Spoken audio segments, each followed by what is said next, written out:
एक तरफ है दुनिया की सबसे बड़ी सैन्य ताकत नाटो और दूसरी तरफ उभर रहा है एक आर्थिक गठबंधन ब्रिक्स। एक के पास है हथियार, फाइटर जेट्स और न्यूक्स, दूसरे के पास है तेल, आबादी और पैसे का पावर। अब सवाल ये है, क्या ब्रिक्स नाटो को टक्कर दे सकता है या फिर दुनिया एक नई कोल्ड वॉर की तरफ बढ़ रही है? ये सिर्फ एलायंस की लड़ाई नहीं है, ये दुनिया की फ्यूचर की लड़ाई है जिसमें आप और हम जीने वाले हैं। दुनिया को अगर दो हिस्सों में बांटना हो तो एक तरफ खड़ा है नाटो और दूसरी तरफ उभर रहा है ब्रिक्स। लेकिन सवाल ये है कि ये दोनों इतने अलग क्यों हैं? नाटो की शुरुआत एक डर से हुई थी। सेकंड वर्ल्ड वॉर के बाद अमेरिका और यूरोप को डर था कि सोवियत यूनियन कभी भी हमला कर सकता है। इसीलिए 1949 में अमेरिका, यूके, फ्रांस और कुछ यूरोप के देश ने मिलकर बनाया नाटो। टारगेट था सीधा, अगर किसी एक नाटो देश पर हमला हुआ तो बाकी सारे देश मिलकर उसका बचाव करेंगे। अब बात करते हैं ब्रिक्स की। ये कोई मिलिट्री ग्रुप नहीं है, इसका जन्म हुआ था इकोनॉमिक ड्रीम से। 2001 में एक ब्रिटिश अर्थशास्त्री ने कहा कि दुनिया की सबसे तेजी से बढ़ती 4 अर्थव्यवस्थाएं हैं, ब्राजील,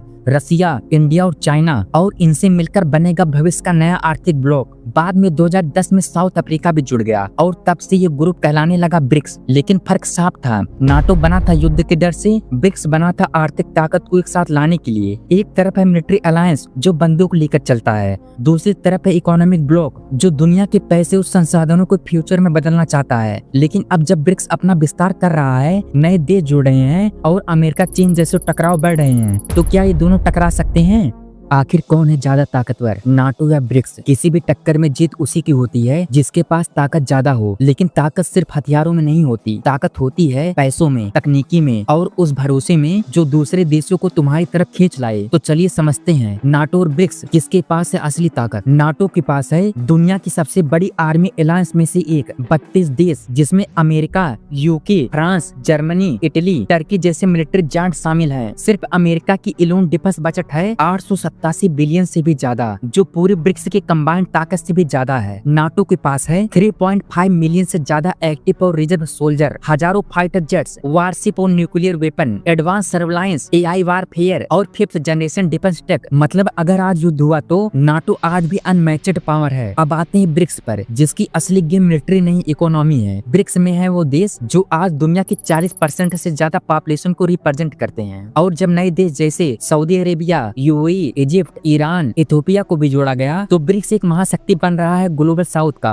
2024 में आंकड़े बताते हैं ब्रिक्स की कुल जीडीपी $60 ट्रिलियन से ज्यादा है, जबकि G7 जिसमें नाटो देश आते हैं करीब 53 ट्रिलियन है। यानी जीडीपी के मामले में ब्रिक्स अब भी बेस्ट को पीछे छोड़ चुका है, कम से कम परचेसिंग पावर के हिसाब से। ब्रिक्स के पास है एनर्जी का जखीरा, रसिया दुनिया का सबसे बड़ा gas exporter, Saudi Arabia and Iran तेल के बादशाह, ब्राजील रेयर अर्थ के agriculture, south Africa gold, platinum, material, और सबसे बड़ी बात है चाइना और इंडिया के पास दुनिया की सबसे बड़ी जनसंख्या की मैन्युफैक्चरिंग पावर है। अब बात करते हैं रणनीति और टेक्नोलॉजी की। नाटो के पास दुनिया की सबसे एडवांस कंपनियां, गूगल, माइक्रोसॉफ्ट, यूट्यूब, फेसबुक और भी ये सब। ब्रिक्स के पास है राइजिंग टेक, चाइना के पास है 5G AI surveillance, TikTok, electric vehicle, India emerging IT और स्पेस पावर बन चुका है। अगर इस चैप्टर का हम सार देखे तो ताकत के हर पैमाने पर आज भी नाटो आगे है, खासकर हथियार और मिलिट्री में। लेकिन ब्रिक्स एक नई सुपर पावर बनने की तैयारी में है, वो भी बिना गोली चलाए। क्या ब्रिक्स एक नया नाटो बन सकता है? नाटो के पास एक गोली चलाने वाला सिस्टम है, लेकिन ब्रिक्स के पास एक सोच बदलने वाला सिस्टम है। सवाल ये नहीं है कि ब्रिक्स नाटो जितना ताकतवर है या नहीं, सवाल ये है क्या वो बनना भी चाहता है। सबसे पहले ये समझ ले कि नाटो सिर्फ एक ग्रुप नहीं, ये एक कमांड संरचना है जहाँ अमेरिका की अगुवाई में हर देश एक सिस्टम के तहत ऑपरेट करता है। आर्टिकल 5 कहता है अगर किसी एक नाटो देश पर हमला हुआ तो बाकी सब देश उसे बचाने के लिए हथियार उठाएंगे। यहाँ कोई कंफ्यूजिंग नहीं होती, एक ट्रिगर दबेगा तो पूरा अलायंस एक्टिव हो जाएगा। ब्रिक्स एक बिखरी हुई शक्ति है, रसिया और चाइना नाटो से सीधे टकराव में है, भारत नाटो देश के साथ क्वाड में भी है, ब्राजील अंदरूनी राजनीति में फंसा है, अफ्रीका की आवाज पर मिलिट्री मामली है। यानी ब्रिक्स के अंदर कोई संगठित आदेश नहीं है, कोई रक्षा संधि नहीं है और कोई सामान्य सेना या युद्ध सिद्धांत नहीं है। तो क्या ब्रिक्स कभी नाटो जैसा बन सकता है? सीधा जवाब अभी नहीं, लेकिन हालात बदल रहे हैं। 2023 से 24 में ब्रिक्स ने विस्तार करना शुरू किया और इसमें शामिल हुए हैं कुछ देश, Saudi Arabia, UAE, Egypt, Egypt, Iran, Ethiopia. ये सिर्फ इकोनॉमी के लिए नहीं, जियोपॉलिटिकल बैलेंस बदलने के लिए हैं। इनमें से कई देश यूएस की फॉरेन पॉलिसी से नाराज हैं और अब वो ब्रिक्स को एक नया प्लेटफॉर्म मानते हैं। ये कुछ चैलेंजेस है जो ब्रिक्स को रोकते हैं नाटो बनने से। चाइना सत्तावादी है, इंडिया लोकतांत्रिक। इनका विजन दुनिया को लेकर अलग अलग है। इंडिया चाइना के बीच सीमा विवाद है। रशिया चाइना की दोस्ती इंडिया को अनकंफर्टेबल करती है। आज तक ब्रिक्स ने ऐसा कोई धारा नहीं बनाया है अगर एक देश पर हमला हुआ तो बाकी सब मदद करेंगे। कोई सुप्रीम कमांडर नहीं है, कोई सैन्य सिद्धांत नहीं है, लेकिन ब्रिक्स की एक अपनी खास ताकत है, soft power plus system change. BRICS का असली मकसद नाटो को मिलिट्री को हराना नहीं, बल्कि उस पश्चिमी शासन वाले सिस्टम को तोड़ना है जो IMF, वर्ल्ड बैंक और डॉलर के इर्द गिर्द घूमता है। ब्रिक्स दुनिया से कह रहा है तुम्हें बेस्ट की शर्तों पर जीना जरूरी नहीं है, हम एक नया रास्ता बना सकते हैं। अगर इस चैप्टर का सार देखे तो ब्रिक्स कभी नाटो जैसा नहीं बनेगा, क्योंकि उसका मकसद ही अलग है। नाटो गोली चलाता है, ब्रिक्स सोच बदलता है। लेकिन अगर ग्लोबल संघर्ष और गहरे हुए तो ब्रिक्स को भी एक दिन हथियारों की तरफ देखना पड़ सकता है।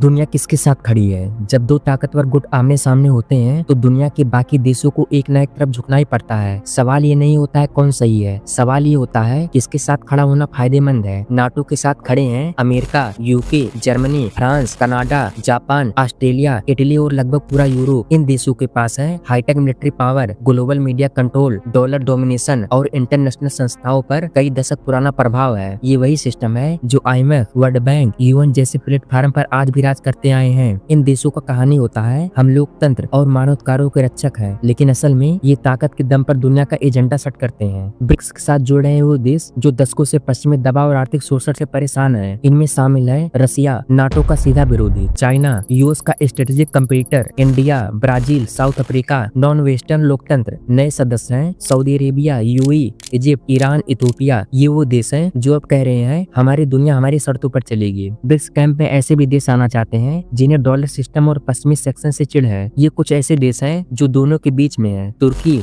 इंडोनेशिया, मैक्सिको, नाइजीरिया, अर्जेंटीना और कई अफ्रीकी देश। ये देश ब्रिक्स से ट्रेड करते हैं पर सिक्योरिटी के लिए वेस्ट पर निर्भर है। इस चैप्टर का अगर हम सार देखें तो दुनिया बढ़ चुकी है और दोनों साइड्स अपनी अपनी फौज, फंडिंग और फ्रेंड इकट्ठा कर रहे हैं। जो देश अभी चुप है वो भी ज्यादा देर तक फेंस पर नहीं बैठ पाएंगे, उन्हें एक दिन चुनना ही पड़ेगा, नाटो या ब्रिक्स।